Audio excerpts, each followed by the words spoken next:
hoje e vi ali os carros e percebi o movimento aqui dentro da igreja. Depois eu dei uma espiadinha ali da porta, né, da sala onde eu estava, e eu fico emocionado de ver isso aí. Um monte de gente deixando sua casa, vindo para a igreja, deixando outras atividades para ouvir um pouco da palavra de Deus. Coisa rara esse dia e nesses dias hoje. O Senhor Deus tem uma bênção especial preparada para todos nós hoje, e nós viemos aqui buscá-lo. Que bom que você também deixou a sua casa, deixou o seu lugar de trabalho, deixou diversões para estar aí na igreja assistindo através de uma tela, não é? Ou então na sua casa pela Novo Tempo. Que Deus possa estar conosco hoje. Eu quero convidar todos para nós nesse momento inclinarmos a nossa fronte e orarmos ao Senhor. Deus amado, nessa noite viemos aqui à sua casa porque compreendemos, Senhor, que aqui é o lugar onde nós podemos nos encontrar com o Senhor frente a frente, onde nós escolhemos estar, onde nós tomamos a decisão de estar. Agora, estando aqui, Senhor, queremos ouvir a sua voz, que o seu Espírito possa falar a nós mais uma vez, não pelo poder que nós temos, porque não temos nenhum, mas pelo poder que há em sua palavra, possamos abrir o nosso coração, em nome de Jesus, amém. Quero convidar você para abrirmos a Bíblia em Apocalipse, capítulo 12, e aí vamos encontrar o nosso texto base para a meditação de hoje. Apocalipse 12, do verso 1 até o 5. E aqui diz assim: viu-se grande sinal no céu, a saber, uma mulher vestida do sol, com a lua debaixo dos pés, e uma coroa de 12 estrelas na cabeça, que, achando-se grávida, grita com dores de parto, sofrendo tormentos para dar à luz. Viu-se também outro sinal no céu, eis um dragão grande vermelho, com 7 cabeças, 10 chifres, e nas cabeças 7 diademas.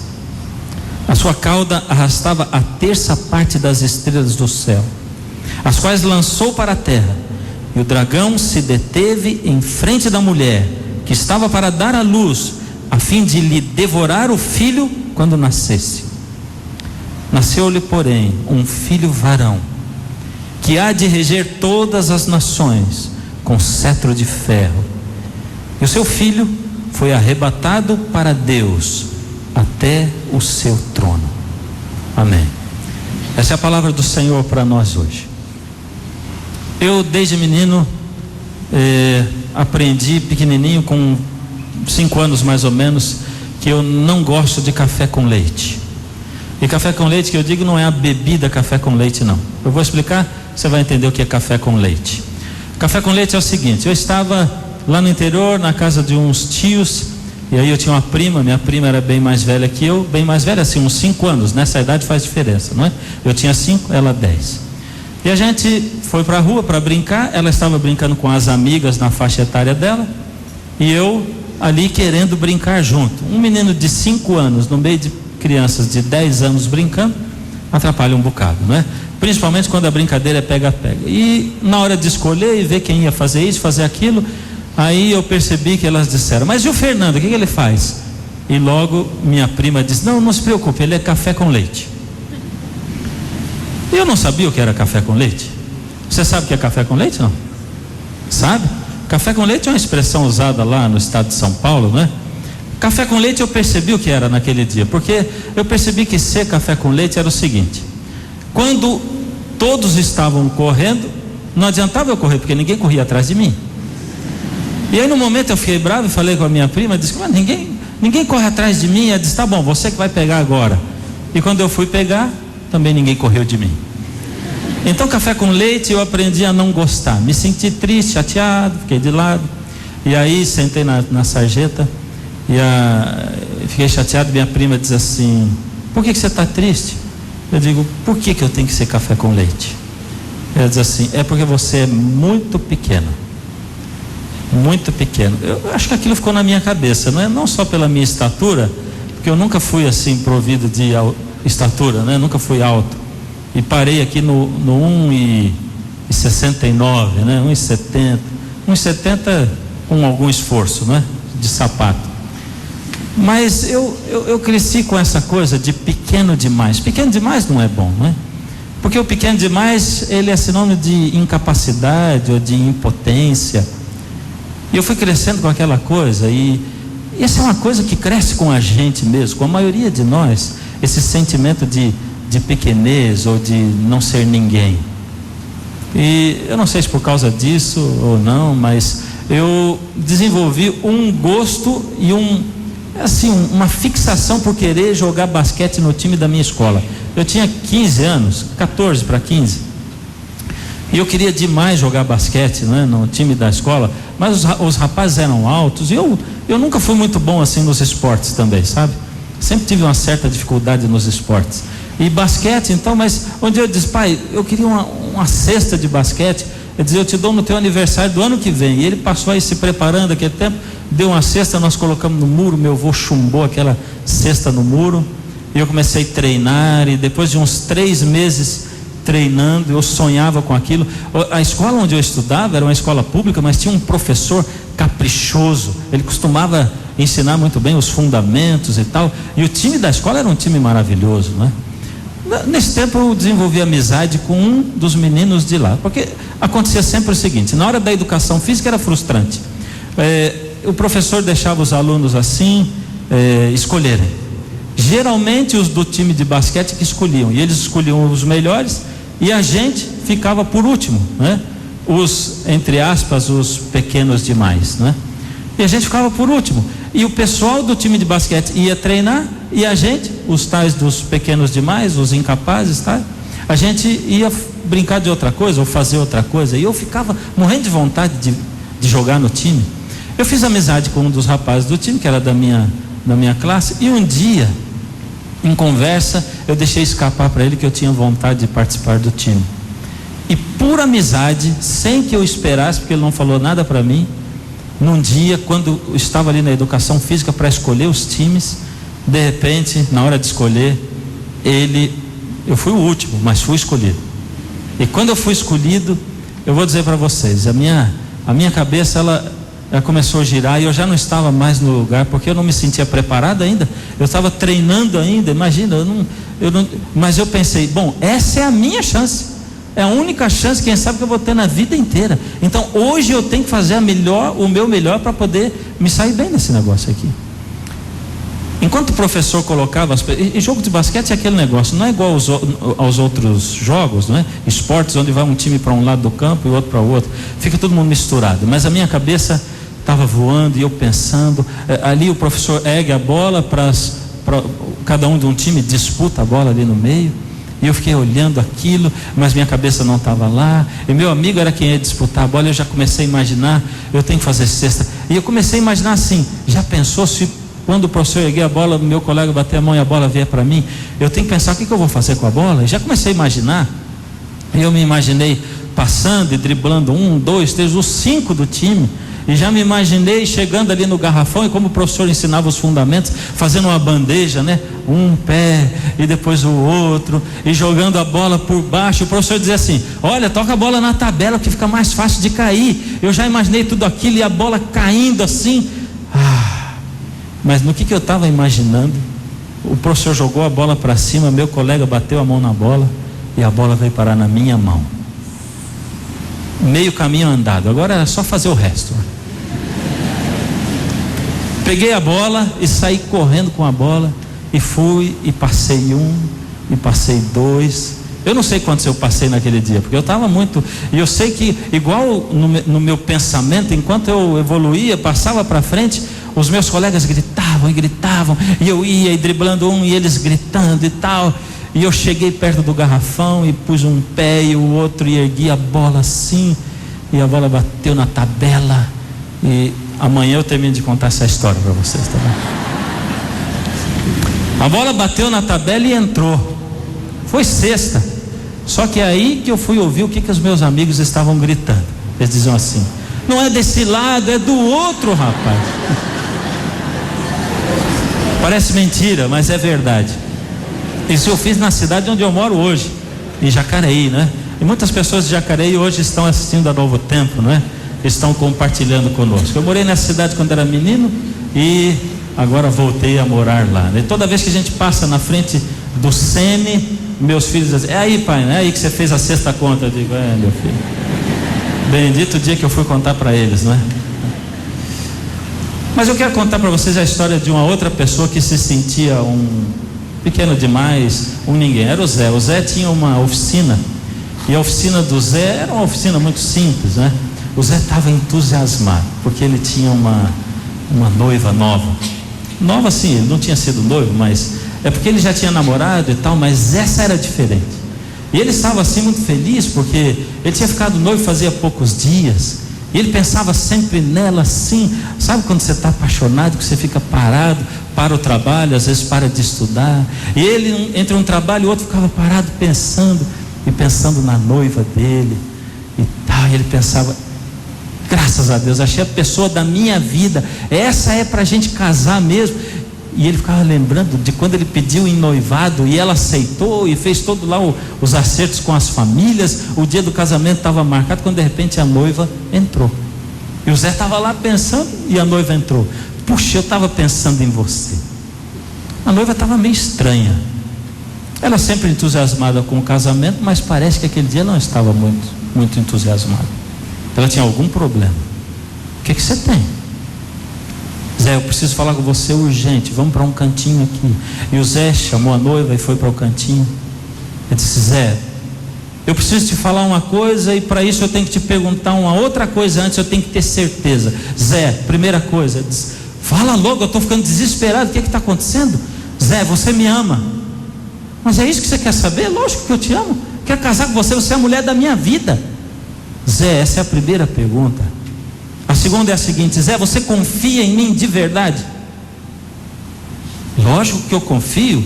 Ei, conversa estranha, o que você está falando?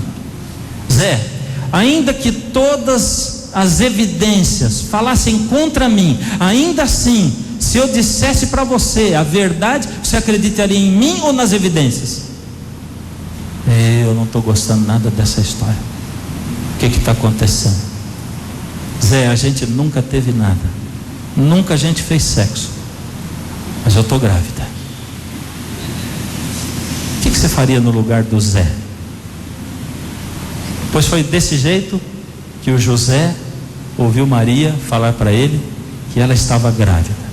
Só que depois disso Maria ainda disse: olha, eu estou grávida, mas isso você não fica preocupado, é obra de Deus. Um anjo apareceu para mim, Zé, e eu estou grávida porque o anjo apareceu para mim e falou que eu ficaria grávida e que o Messias ia nascer no meu ventre. O que você faria no lugar do José?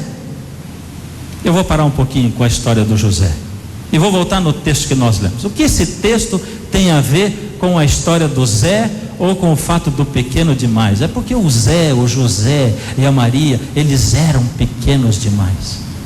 E a gente se sente pequenos demais muitas vezes na nossa vida. A gente se sente pequeno demais quando, depois de dedicar um tempo enorme a um relacionamento na nossa vida, de repente outra pessoa chega para você e diz assim: desculpa, mas eu não amo mais você. E aí você se sente pequeno demais. Você se sente pequeno demais quando, depois de trabalhar numa firma e dar o sangue por ela e vestir a camisa da firma, de repente chamam você para um canto e dizem assim: olha, nós estamos enxugando a máquina e você já não vai ser mais útil para nós, você está demitido, você está fora. José era pequeno demais. O texto de Apocalipse, capítulo 12, do verso 1 a 5, tem a ver com isso, com a história do José e da Maria. O fato de que ele também é uma versão do nascimento de Jesus. Porque nós temos na nossa mente uma visão do nascimento de Jesus somente da manjedoura, não é? E quando fala-se em nascimento de Jesus, a gente já logo imagina esses desenhos que nós vemos, não é? De numa manjedoura, um bebezinho deitado num cestinho ali de palha, alguns animaizinhos, um burrinho ao lado.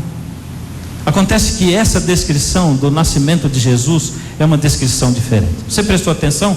Aqui fala de um dragão enorme, poderoso, com uma cauda tão grande e poderosa, capaz de arrastar 1/3 das estrelas do céu. E ele está diante de uma mulher grávida, prestes a dar à luz, e ela carrega no seu ventre um filho. Quem é essa mulher? Eu não ouvi você falar. Ela é Maria. E Maria representa a igreja, já que o cristianismo nasceu de Cristo. E quem era o varão ou o filho homem que estava no ventre de Maria? Jesus. Acontece que nós vivemos nesse mundo e nos esquecemos de que paralelamente a esse mundo existe um outro mundo acontecendo. Eu gosto de chamar esse mundo de mundo cósmico.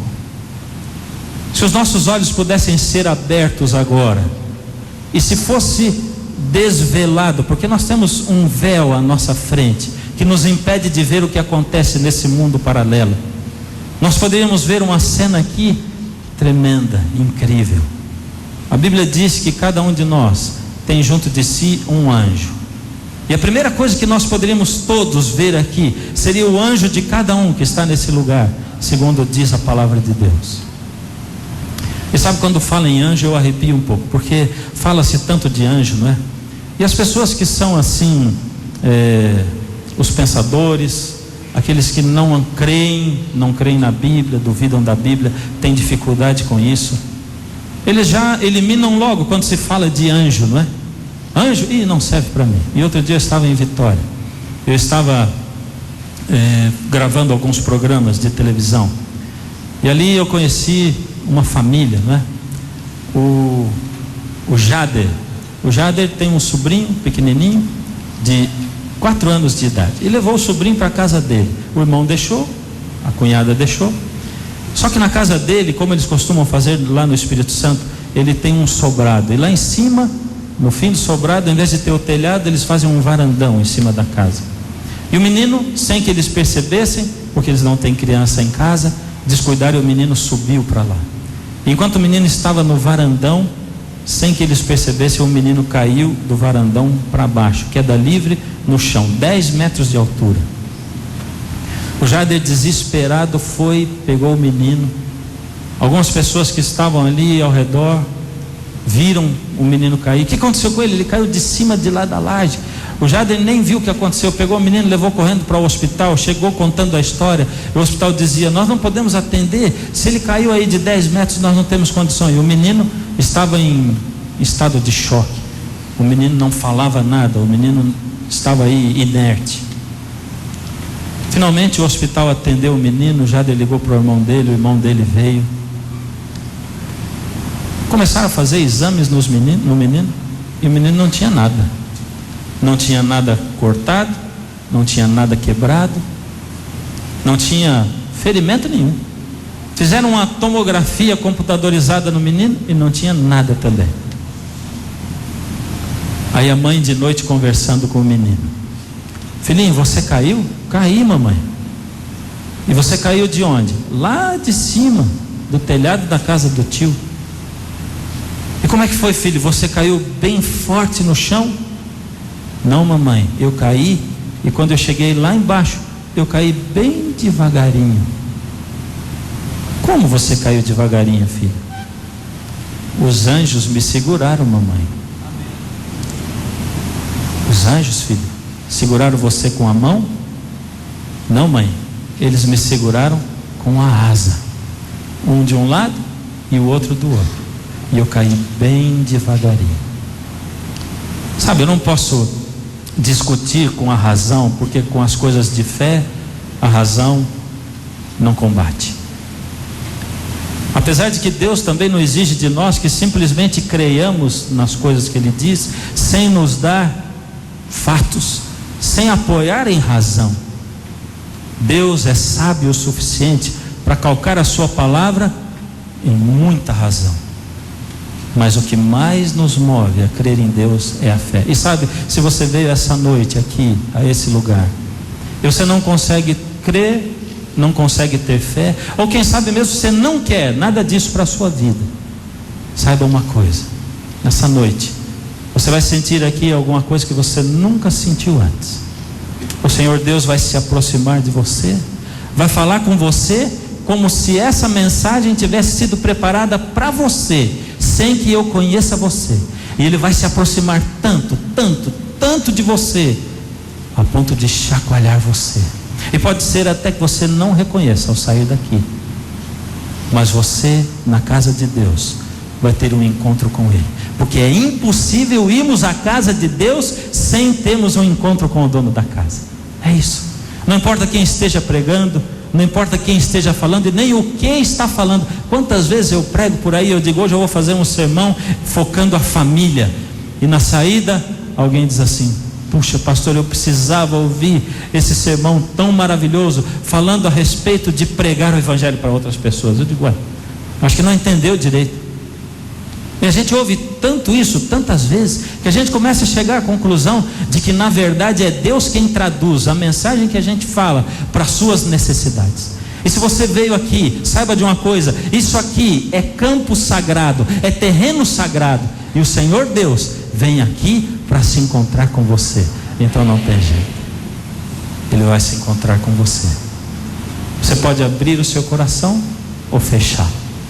A palavra de Deus aqui apresenta uma cena diferente da manjedoura e do nascimento de Jesus, porque enquanto José e Maria estavam aqui na terra lidando com as coisas do nascimento de Jesus, lá no céu, no universo cósmico, na luta entre o bem e o mal, Satanás estava tentando derrotar o filho de Maria, Jesus. Porque Jesus não é simplesmente um personagem histórico, como muitos querem afirmar. Jesus não é apenas um dos mestres ou mais um mestre. Jesus, segundo a Bíblia, como nós vemos em João, no capítulo 1, do verso 1 em diante, Jesus é Deus. No princípio era o Verbo, e o Verbo estava com Deus, e o Verbo era Deus. Quem era o Verbo?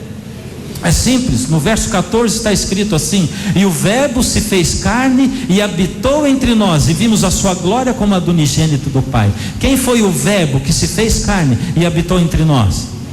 Jesus. Por isso a Bíblia está dizendo para você e para mim: Jesus, o Verbo eterno, no princípio já existia. O Verbo, Jesus, estava com Deus, e Jesus era Deus. Por isso João diz que Jesus é Deus. E ele diz mais: todas as coisas foram feitas através dele, por intermédio dele, e sem ele nada do que foi feito se fez. Ou seja, João declara mais, declara que Jesus é o Deus do Gênesis. Foi ele quem disse: haja luz, e houve luz. Foi Jesus quem lidou com Abraão, com Isaac, com Jacó. Foi Jesus que esteve na coluna de fogo durante a noite, guiando o povo de Israel pelo deserto. Era Jesus quem estava representado pelo Cordeiro da Páscoa, e nós estamos na semana da Páscoa, quando o povo de Israel foi liberto do Egito, e Moisés mandou que o povo passasse na ombreira das portas o sangue do Cordeiro, que representava que um dia Jesus nasceria e um dia morreria para salvar toda a humanidade. Jesus, o Verbo eterno, ia nascer nesse mundo, ou seja, estava para nascer nesse mundo, feito um bebê, o próprio Deus, feito homem. Por isso Satanás se incomodou. E sabe, enquanto José e Maria lidavam com as coisas do nascimento do bebê Jesus, enquanto eles rumavam para a manjedoura, lá em cima, no céu, no universo cósmico, havia uma guerra entre Deus e Satanás, porque Satanás queria esmagar o Deus feito homem, que veio para a terra para salvar a humanidade. Era isso, e é isso que a Bíblia descreve em Apocalipse. O que José fez quando soube disso? Sabe, José amava demais a Maria, ele não queria prejudicá-la. Primeira coisa que ele pensou, aconteceu isso, não tem como provar, eu não tenho como ficar com ela, nem como acreditar, mas eu não vou prejudicar Maria, eu vou levar a culpa, eu vou embora e fujo. E como se eu tivesse fugido do compromisso, mas o anjo apareceu também a José e disse: olha, o que está nela é de Deus, apoie essa mulher. E agora José se deu o luxo de fazer planos, como todos os casais fazem planos, né? E ele planejou. Qual era a profissão de José? Me ajudem. E José planejou o bercinho do bebê, e ele deve ter feito o bercinho, e quem sabe alguns brinquedinhos, carrinhos de madeira. E eles planejaram o dia em que ia nascer o bebê, calcularam mais ou menos, já avisaram a parteira, a mãe de Maria já estava ali meio expectante, a família toda. Vai ser uma festa bonita quando esse bebê nascer. Imagine só, o Filho de Deus cuidado por mim. Quem sou eu? Um ninguém. José era realmente um ninguém. Ele não era pobre, ele era paupérrimo. José não tinha onde cair morto, como a gente diz. Maria também. Eles eram dois ninguém, que moravam numa cidadezinha tão pequena que podia ser chamada de lugar nenhum. Eram dois ninguém que moravam em lugar nenhum. Exatamente isso. Gente pequena, pequena demais. Eles planejaram o nascimento de Jesus, mas quando chegou pertinho do nascimento, dias antes, veio um edito, uma lei, um recenseamento. Era Augusto César mandando eles se cadastrarem na sua cidade de origem. E isso dizia que os dois tinham que ir para Belém. Mas como ir para Belém se Maria estava nas últimas horas para dar à luz? Sabe quando você planeja alguma coisa e parece que tudo vai dando errado na sua vida? Por vezes acontece isso com a gente. Você planeja um caminho, planeja um curso, um rumo para a sua vida, e de repente as coisas começam a não dar certo como você planejou. E quando você põe a vida na mão de Deus, então é mais complicado. Você começa a perguntar a Deus, dizer: Senhor, mas eu tenho entregue a minha vida nas suas mãos, eu tenho feito a sua vontade, mas parece que nada dá certo. Agora você imagina José e Maria saindo. E sabe, nós temos uma visão assim bem romântica do que foi a manjedoura. Mas José e Maria caminharam, porque talvez José não tivesse um jumentinho como nós pensamos. Um jumentinho custava caro, até mesmo alugaram um jumentinho. E eles tinham mais ou menos 13 quilômetros de distância até Belém. Era época de frio, um frio muito rígido naquela época, naquele lugar. Uma estrada poeirenta, uma mulher que estava prestes a dar à luz, porque quando eles chegaram lá, ela já estava dando à luz. Eles procuravam um lugar e não achavam. E quando a gente faz a ideia da estrebaria, a gente pensa naquele lugar bonitinho, igual os presépios. A gente não sabe o que a gente está falando. Na verdade, eles foram colocados na garagem de cavalo. Sabe como é que é a garagem de cavalo? As pessoas chegavam para dormir na estrebaria, e aí o cavalo ficava dentro de um estábulo. E ali, num daqueles quartinhos, num daqueles estábulos, foram colocados José e Maria. O tempo todo José pensava: eu não pensei assim, eu não planejei assim. Deus, eu não estou entendendo. Porque de repente, num momento da nossa vida, sem a gente pedir, o Senhor aparece e diz assim: olha, vocês vão ser pai e mãe do Filho de Deus. Nós não pedimos isso, e nós planejamos tudo, e nós vamos adotar o seu filho, estamos tomando isso como honra. Mas de repente, Deus, tudo começa a dar errado. A gente viaja 13 quilômetros e ela assim, grávida, prestes a dar à luz. E agora eles colocam a gente numa estrebaria. A estrebaria era um lugar humilhante, porque ela cheirava estábulo, cheirava esterco de animal mesmo. Era isso, era um lugar sujo, cheirando a animal. E José tinha a sua mulher ali quando ninguém ligava para os dois. Era uma situação humilhante. E enquanto Maria urrava as dores do parto, o sangue escorria e se misturava na terra do estábulo, e o cheiro do estábulo se misturava com o cheiro daquele parto. E de repente as mãos grosseiras e trêmulas de José o carpinteiro seguraram o Deus feito homem. Será que José podia imaginar naquele momento que ele segurava aquele que um dia disse: haja luz? Será que José podia compreender que nas suas mãos ele segurava aquele que foi chamado de arcanjo, porque era o líder dos anjos? Será que José, ao beijar o rosto do bebê Jesus, podia imaginar que ele beijava o rosto do próprio Deus? Queridos, nunca as coisas dão errado com Deus, nunca. Pode ser que o caminho que você está traçando para a sua vida não seja o mesmo de Deus. Mas sabe quando você fala para o seu filho: filho, olha, eu queria o pai não quer dizer o que você vai fazer, porque eles já são moços. E sabe, a coisa que os filhos mais sabem dizer na adolescência é: eu sei. Você diz: filho, mas eu sei, pai, eu sei, né? Filho, o pai não está querendo dizer para você o que fazer, mas filho, e se você fizesse assim, sabe? Com muito cuidado. E Deus é assim, tentando dizer para você e para mim tantas vezes, com tanto cuidado: filho, e se você não fizesse assim? Filho, se você não fosse por esse rumo? E se você não casasse com essa pessoa? E se você não entrasse nessa sociedade, filho? E às vezes a gente teima. E Deus, como um pai amoroso, às vezes chega e pega a gente pelo braço e diz: filho, agora eu vou te levar. Você resvalou ali atrás, eu vou te levar. E a gente não quer muito, mas Deus conduz a gente. E a gente vai, e a gente começa a pensar: meu Deus, o que está acontecendo nessa vida? Porque eu planejei assim, eu queria que acontecesse isso, e lá na frente ia ser daquele jeito, mas está tudo errado, eu ia por aqui, mas estou indo por ali. Deus, o que está acontecendo? Não está adiantando nada eu dedicar a vida ao Senhor. E uma vez eu era pastor de uma igreja, e uma senhora, depois de 3 vezes ser batizada, me procurou e disse assim: pastor, tem alguma coisa errada, eu acho que eu me batizei na igreja errada. Porque, pastor, depois que eu me batizei, minha vida parece que está indo tudo ao contrário. O que está acontecendo comigo?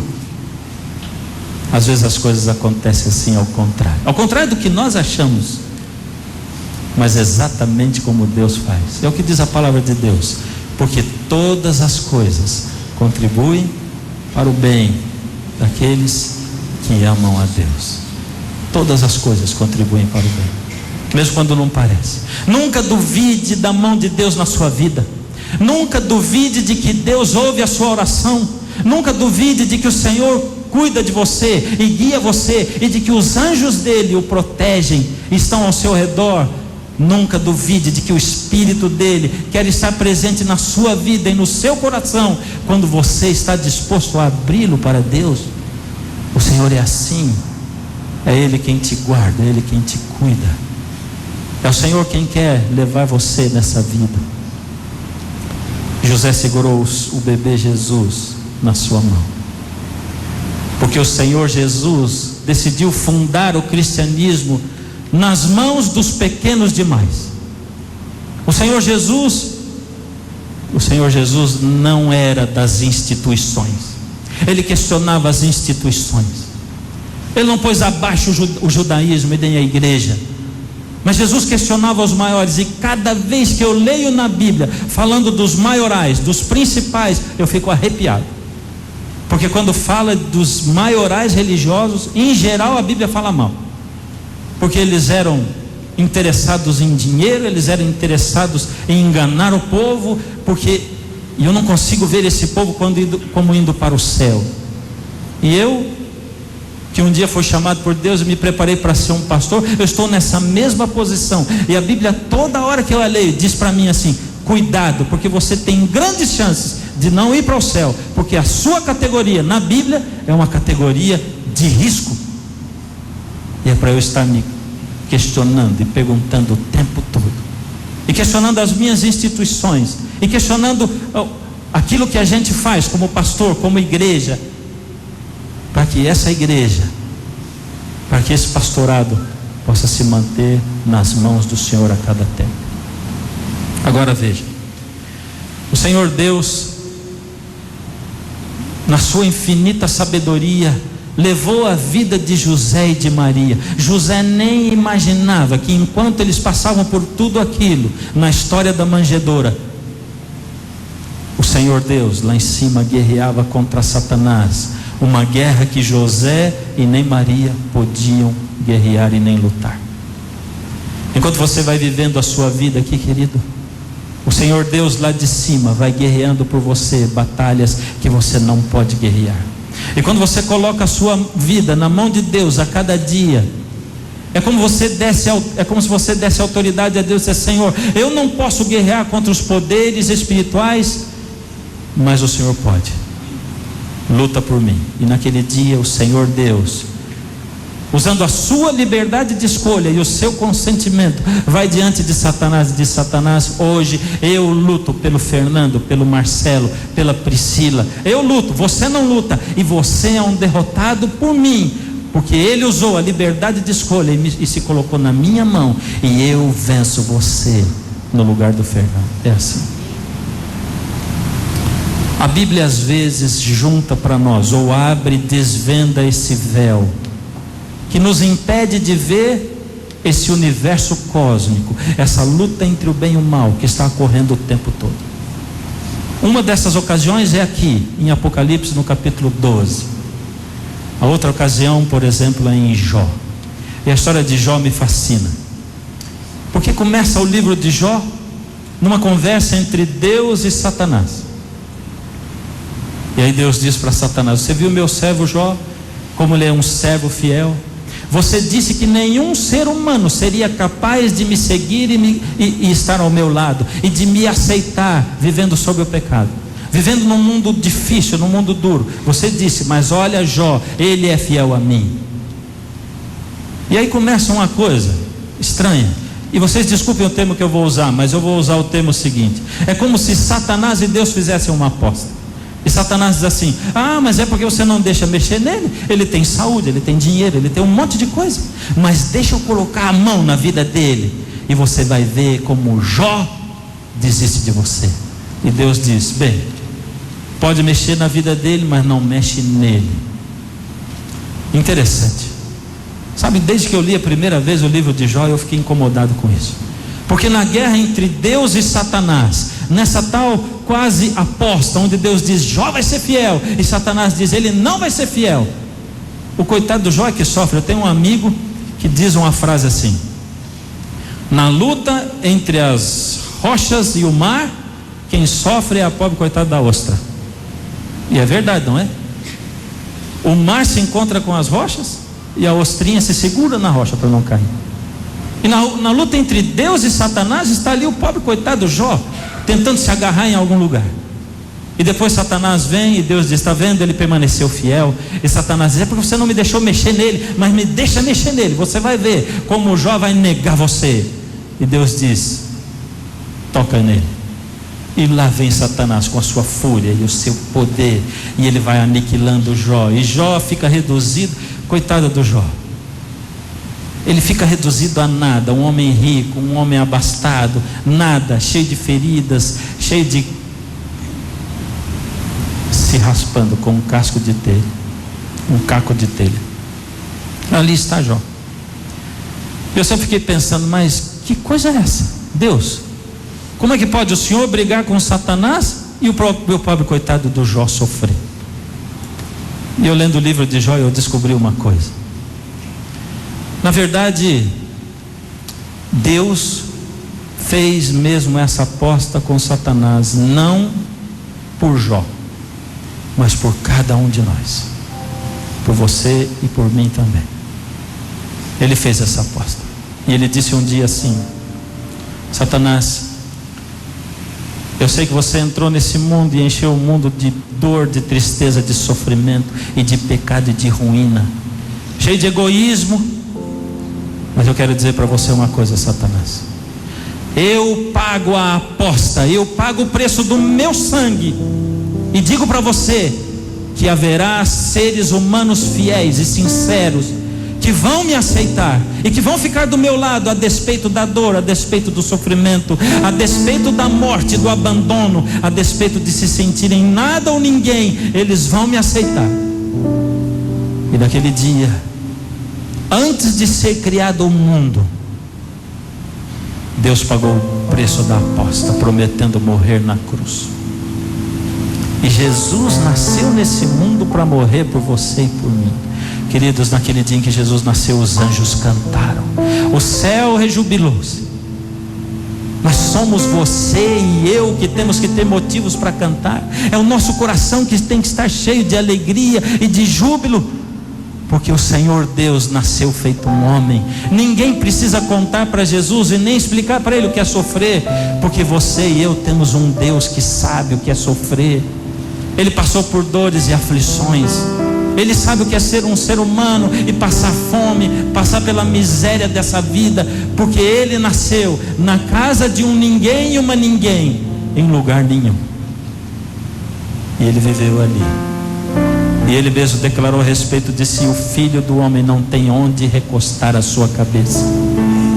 E a palavra de Deus diz que há uma ligação especial entre esse universo cósmico e você e eu, ao ponto de uma decisão que você e eu tomamos aqui ter um efeito universal.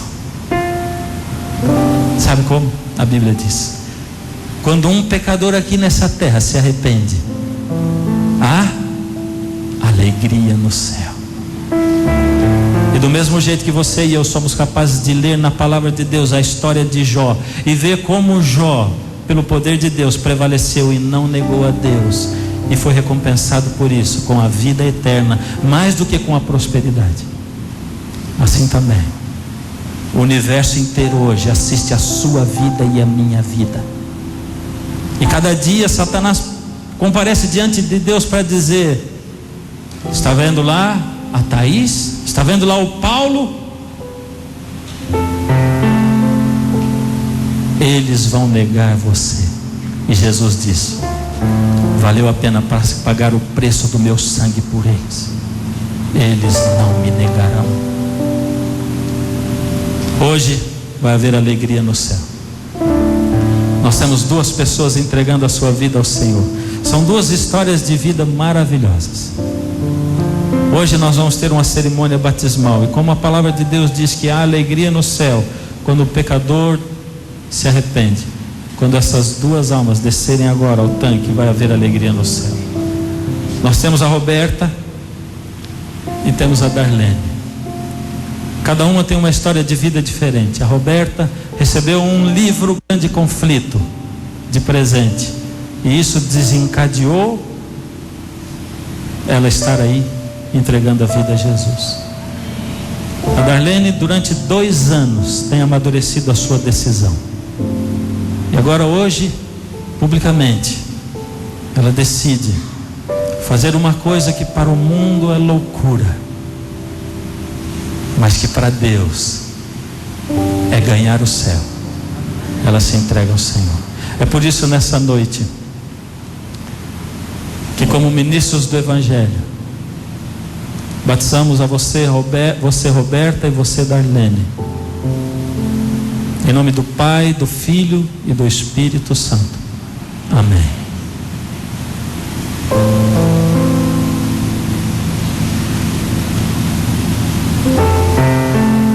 Amém. Você não gostaria de aplaudir essa cena? Eu não consigo ficar parado, porque ninguém merece aplauso, mas Jesus merece. Quando Ele conquista uma vitória dentro de um coração, Ele merece. Agora eu queria perguntar para você: e o que você faz com Jesus? Quando Ele chega e fala para você: filho, vem. Sabe, eu sei que você passa aí por problemas, por aflições, mas filha, vem a mim. Se você está cansado, está sobrecarregado, eu alivio você, filho. Não existe nenhum lugar no mundo que seja mais acolhedor a não ser nos braços do Pai. Eu disse a você que o Espírito de Deus ia falar com você hoje, e hoje eu tenho um convite especial a você.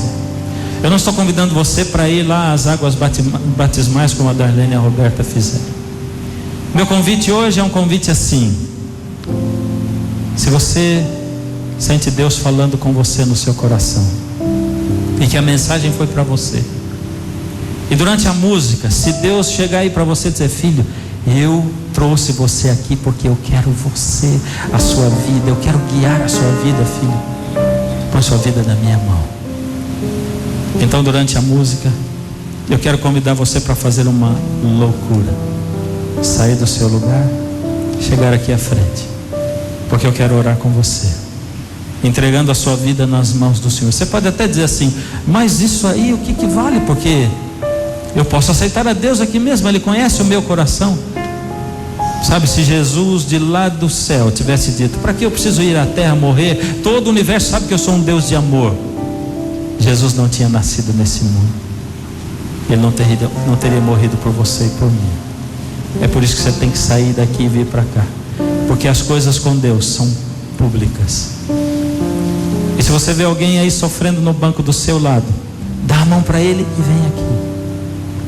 Quem sabe você está aí na sua igreja assistindo pela tela, vale para você também do mesmo jeito. Ou dentro da sua sala, vai até a televisão, vai à tela. E você que está do lado de alguém aí que não consegue decidir, dar a mão para ele, vai. O quarteto vai cantar essa última música. Enquanto eles cantam, eu vou ficar orando por você. Deixa Deus tocar a sua vida e trazer você para cá. Eu quero entregar a sua vida nas mãos do Senhor.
você veio entender o chamado do Senhor. Você sabe como Ele chama, porque hoje você ouviu a voz dele e foi irresistível. Agora eu quero pedir ao Senhor força para você continuar andando o caminho dele. E com Jesus não é assim, num passe de mágica onde você estala os dedos e se transforma. Com Jesus tem que conviver, tem que namorar, noivar, para depois casar. E aí você vai confiar nele, e ele vai tomar posse da sua vida. Baixe sua cabeça. Eu quero orar ao Senhor. Deus amado, ó Senhor, quem somos nós tão pequenos? Não somos nada, Senhor. Quando pensamos nas coisas que temos feito e que fazemos da nossa vida, às vezes nos sentimos envergonhados, Senhor. Mas o Senhor é esse Deus que tem escolhido os ninguém para que sejam os seus receptáculos. Portanto, Senhor, muito obrigado, porque apesar de sermos ninguém, o Senhor entra em nós e nos transforma e nos faz alguém, pelo poder do Senhor Jesus. Ó Senhor, dá-nos humildade como Jesus teve, acima de tudo o amor que Jesus teve, para valorizarmos mais as pessoas do que as coisas. Toma, Senhor, esses seus filhos que vieram à frente, Senhor, fortalece-os de tal maneira que não se desviem mais do caminho e que não caiam mais.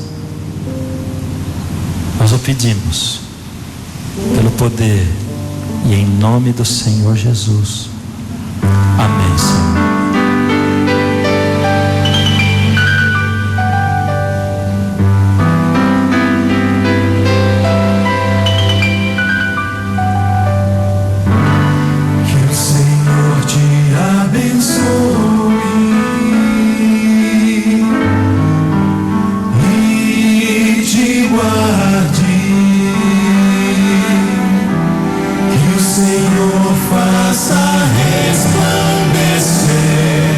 Seu rosto sobre ti e tem